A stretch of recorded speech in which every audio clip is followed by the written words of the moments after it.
Ilhan Omar awaits potential expulsion from Congress. Hi, great to have you all with us. If you are new to TST, tap on the subscription button and click the notification bell so you can receive authentic news that you can rely on daily. The United States is supposed to be consumed with a broad culture war that's left local, state, and the federal government gridlocked and citizens unable to agree on anything. Conservatism is supposedly at a standstill, and leftism is taking everything over. Well, it turns out Alabama didn't get the memo saying that's how things have to be. The heart of Dixie is increasingly winning the hearts of conservatives thanks to its traditionally minded population, extremely strong stand against abortion, and now its willingness, or at least in GOP's willingness, to challenge a problem that's coming from another state. Representative Ilhan Omar of Minnesota. At the conclusion of the Alabama GOP summer meeting on Saturday, the parties passed Resolution 2019-12, page 6, which officially urges the state's elected congressional delegation to proceed with the expulsion process in accordance to Article 1, Section 5 of the U.S. Constitution to expel Representative Ilhan Omar from the United States House of Representatives. Article 1, Section 5 of the Constitution provides for the expulsion of members of Congress who engage in disorderly behavior. A two-thirds vote is required to expel a member. The Alabama GOP's resolution cites four specific justifications for its urging the use of Article 1, Section 5. The first justification is that Representative Omar has engaged in rhetoric that explicitly runs counter to American values and patriotism by falsely accusing U.S. armed forces of committing war crimes while on mission to liberate her home country of Somalia. This is a reference to Omar's outlandish claim that American forces killed thousands of Somalis during what came to be known as the Black Hawk Down incident of 1993.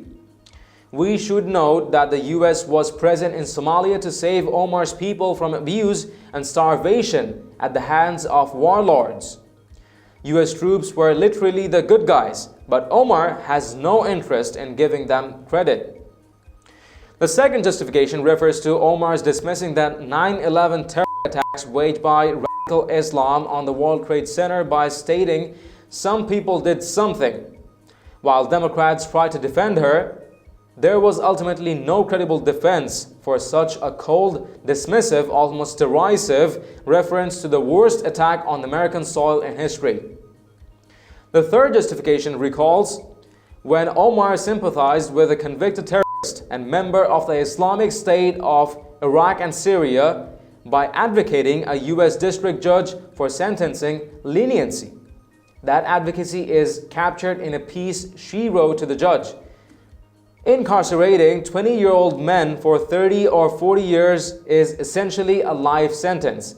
Society will have no expectations of them to be 50 or 60-year-old released prisoners. It will view them with distrust and revulsion.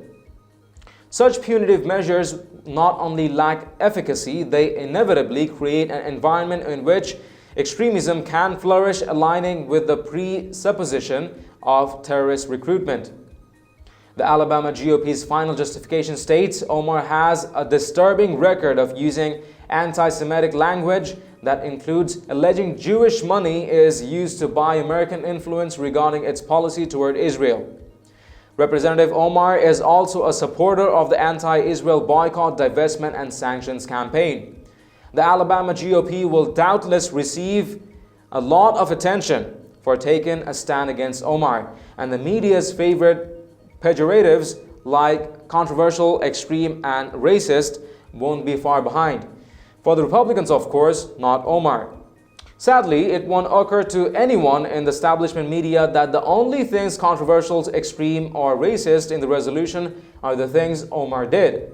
What impact the resolution will have remains to be seen, but Alabama deserves major accolades for its willingness to stand against the literally un-American behavior being seen on and defended by the left. What do you think? Can a congresswoman consistently and deliberately behaving in such manner be allowed to occupy a position in the House of Representatives? Let us know your thoughts in the comments down below. If you've liked this report, please share among friends and family. And don't forget to subscribe to Top Stories Today. Thank you for tuning in with us. I'm David Ravine. See you in the next one.